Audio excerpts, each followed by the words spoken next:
What should you do to be enlightened?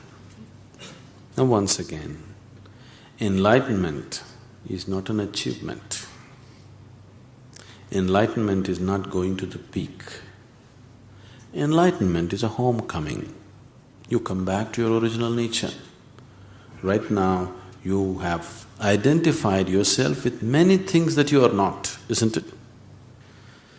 Now, we were looking at this yesterday. What you call as my body is an accumulation that you slowly gathered, isn't it? When you were born, you were only so much, now you are so much. Why? You gathered your body slowly, accumulation. What you call as your mind is accumulation. Everything that you know around you is accumulation, isn't it? That means you are deeply, deeply identified with things that you are not. A piece of earth you picked up and made body out of it. But that piece of earth, you're so deeply identified, you believe it is you. Till you fall dead, you go on believing this, isn't it? Isn't it so? So right now, you have gotten distorted vision. If you stop your distortions and come back to your original nature, that's enlightenment. What do I have to do? There is really nothing to do. If you don't do anything, it will happen. But right now you have gotten into a mental state that there is no way you can do nothing. All the time you are out doing something. You think if you don't do anything, something will happen. Yes, it will happen, something fantastic will happen, but you have not allowed yourself in that state for a moment.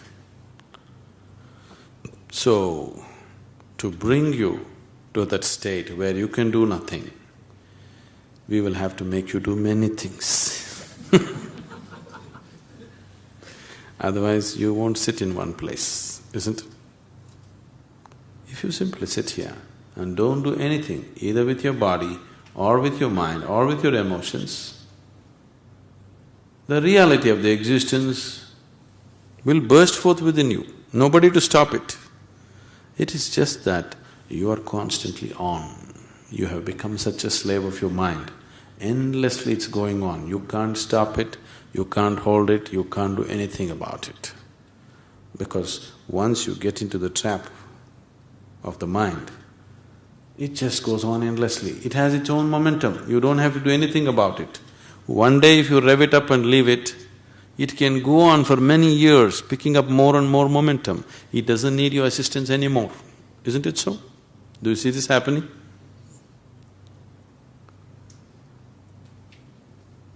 People who are reasonably happy in the world are those people who got a little break from the nonsense in their head, that's all. They are not all the time like that. Some moments, they are not so messed up, so they are okay. If you don't mess yourself up, if you simply be here, you are enlightened. But you can't keep your hands off it all the time, it's on it. So slowly with yoga, all these postures, will tie your hands up in such a way that you can't mess with it, because you're in a posture. Somehow, we'll do it to you somehow.